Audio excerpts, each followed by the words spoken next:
This is the last voiceover you will hear from me until you take my class when you're doing your MBA. So let's get started. We are talking about leadership ethics. So, unlike other chapters, this one is more multifaceted and presents a broad set of ethical viewpoints and a general guide to leadership ethics. You can study leadership ethics, as a whole semester. In fact, we have an MBA course, an MPS course that is really all about business ethics and leadership ethics.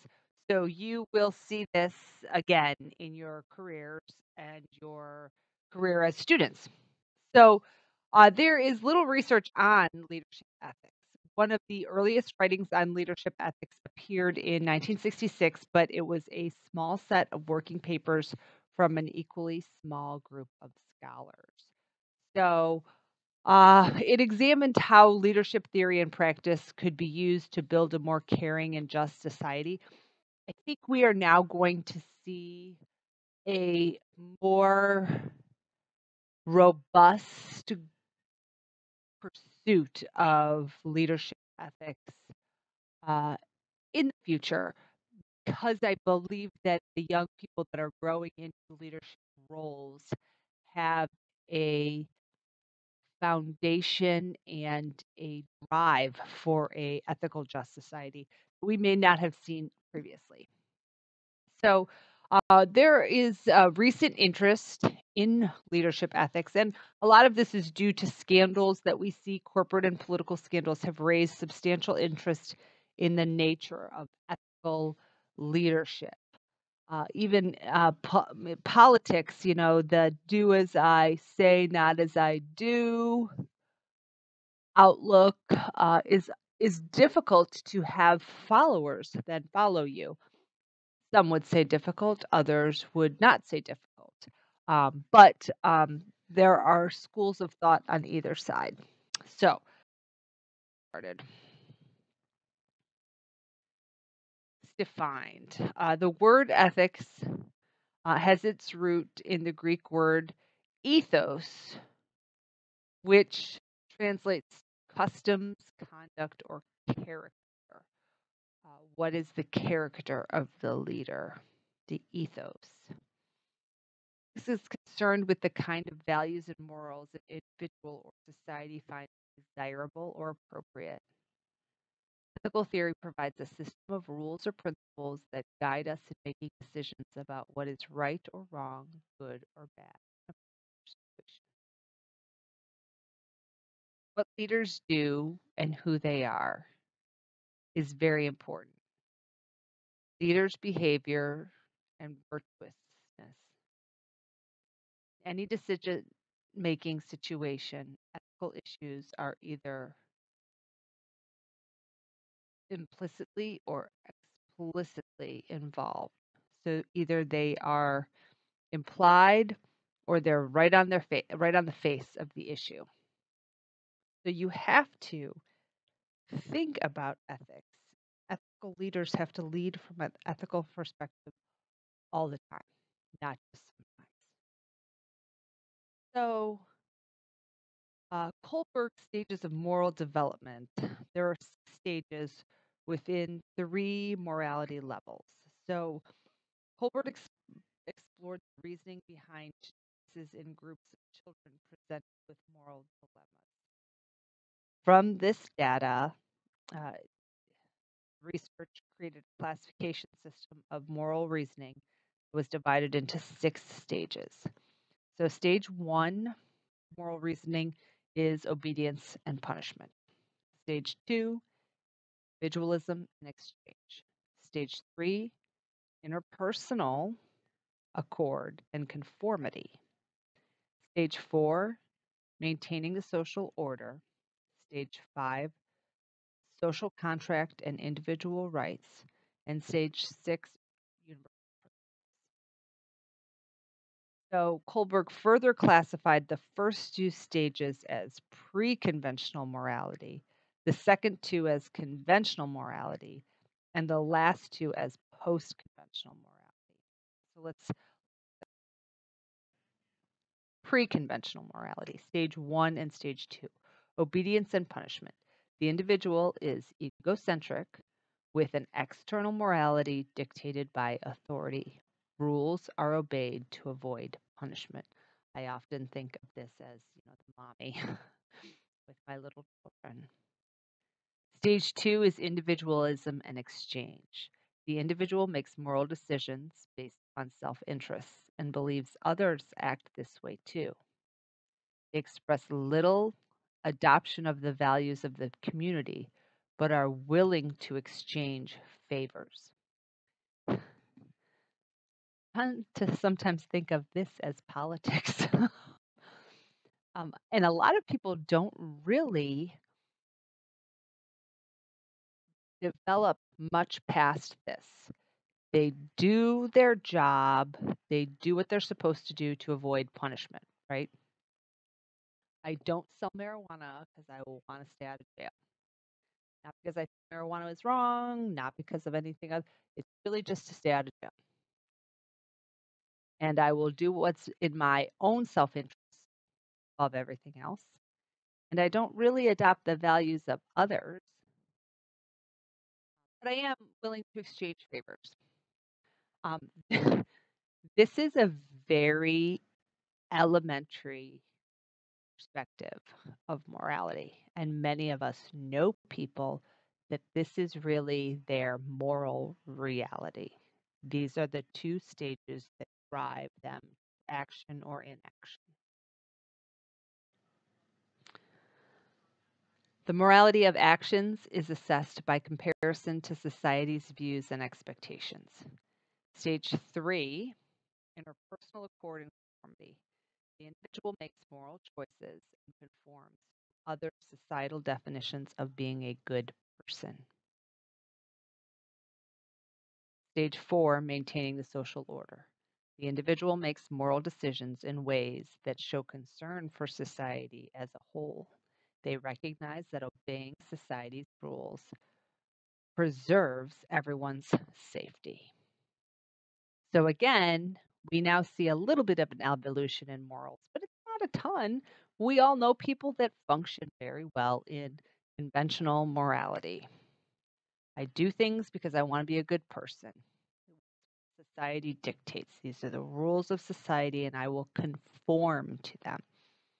And it will maintain social order. So we will mandate master's degrees if you want to be in upper management. Social order will be then maintained. I will get a master's degree if I want to move into upper management. Is this the way it always should be? Maybe, maybe not. When things happen outside those rules, we tend to think of them as unfair, not necessarily immoral, but we like these. Not that we like them. These constraints and stage 3 and 4 are easy to maintain. They're easy to do for the most part, unless society is fundamentally flawed. That's where we run into problems, or your corporate culture is fundamentally flawed. Then just the societal definitions of being a good person are not enough. Level 3 is post-conventional. Individuals have developed their own personal set of ethics and morals that guide behavior. So stage 5 is the social contract and individual rights. Individuals make moral decisions based upon a social contract, his or her view on what is good. On what a good society should be like, the utopia, right? They also acknowledge differing opinions and values of groups and the need to negotiate agreements between these groups in devising laws. Now we're moving on to a higher level of understanding. Right and wrong, good and bad, perspective taking. Stage 6, universal principles. At this stage, the individual's moral reasoning is based on internalized universal principles of justice that apply to everyone. Decisions must respect all parties. It's very hard to get there. The universality of morality is a philosophical argument that has been had for centuries. Are there universal moral principles? Some would say yes, some would say no. I don't have the answer. But when you start thinking of perspectives and all parties involved and differing views and negotiating agreements, you are really understanding a moral view that is an upper level understanding, an upper level perspective taking, a more inclusive view. Just drop a little word in here for fun. The word is pageant.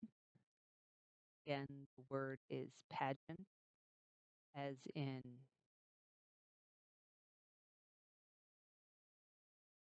Universe pageant. Moving on.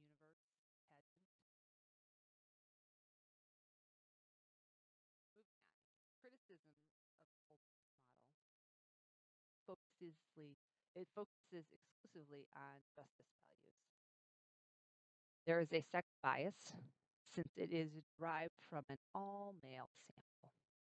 When you are looking at research, you want to look at sample size and you want to look at diversity of the sample, demographic characteristics. A lot of times research is done in college populations, which skews your data, which skews your sample. And if they're all male samples, that is going to substantially skew your data, just like if they are all white samples, all white participants in a research study. So this is really a substantial limitation of the study and of the research and of the model. It is culturally biased since it is based on a sample from an individualist culture, advocating a post-conventional morality where people place their own principles above those of law or society.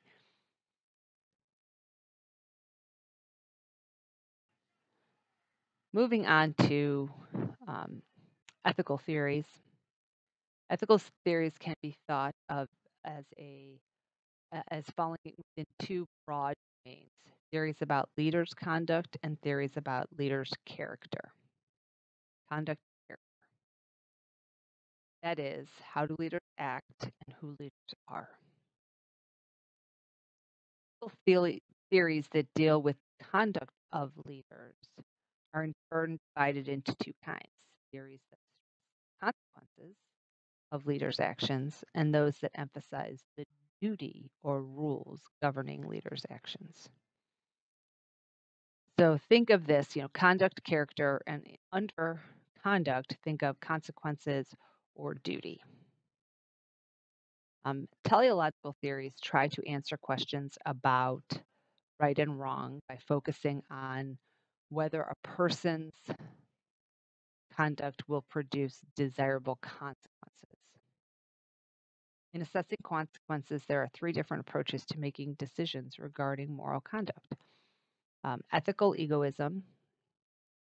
It basically states that a person should act so as to create the greatest good for themselves.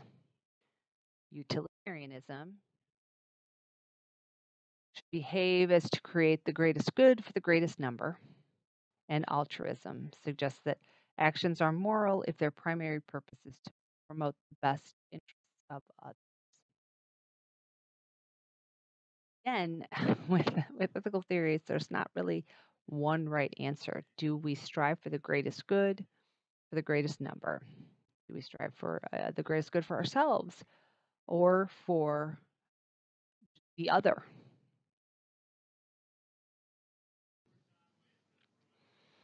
Quite different from looking at which actions will produce which outcomes. Deontological theory suggests whether a given action is ethical. If a given action is ethical, rests not only with its consequences, but also with whether the action itself is good. I feel like I am back in my uh, morality class from undergrad, suddenly, thinking of a good action in and of itself, along with outcomes. Um, Teleological and deontological theories approach ethics by looking at the behavior or conduct of a leader. A second set of theories approach ethics from the viewpoint of a leader's character. Those are virtue-based theories. In this perspective, virtues are rooted in the individual and can be acquired through practice and instruction. Current advocates of virtue-based theory stress that more attention should be given to development and training of moral values. So it's not looking at consequences, and it's not looking at if an action is good or bad in and of itself, but it's looking at virtue and how you can be a virtuous leader and you can develop that skill.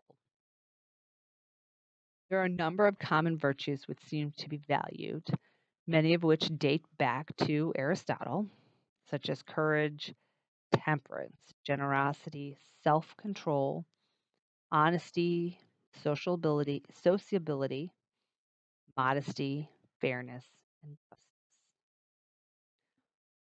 A lot of times when people start talking about emotional intelligence, these virtues come into play. So do think of them in those regards. In essence, virtue-based ethics is about being and becoming a good, worthy human being. It'd be nice if we all were so virtuous. Our virtues are derived from our actions, and our actions manifest our virtues. So we become more virtuous as we take actions that are virtuous, and as we take those actions, they are manifesting our nature, our virtuous nature. The centrality of ethics to leadership. The influence dimensions of leadership require the leaders to have an impact on the lives of those being led. Make a change in other people carries an enormous ethical burden and responsibility, and leaders must be sensitive to how their leadership affects their followers' lives. The principle of respect for people demands that leaders be sensitive to followers' own interests, needs, and conscientious concerns. People proposes leaders have a special concern for others as they have greater opportunity to influence others in certain ways. Ethics is central to leadership, and leaders help to establish and reinforce organizational values. Every leader has a direct philosophy and point of view. Has a distinct philosophy and point of view. Sorry, my eyes are not serving me very well. Every leader has a distinct philosophy, so there are differences. But that doesn't mean that one is more ethical or less ethical. It's just different.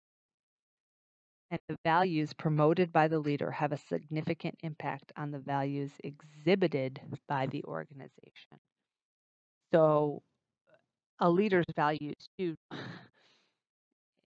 lack of other to trickle down. So if you see the leader behaving in one way, you will notice followers begin to behave in that same way. And I think that this is so very visible in politics today. I was teaching ethical communication at the time of a presidential election and I watched as the nation accepted different types of communication because the leader communicated that way. So if the leader was using Twitter and potentially using language that some would deem not appropriate for leadership or very one-sided or very, you did see that trickle down even across the nation, and you saw it trickle down in news reports. So recognize that leadership and values of leaders do influence the values of the organization and the individuals within the organization.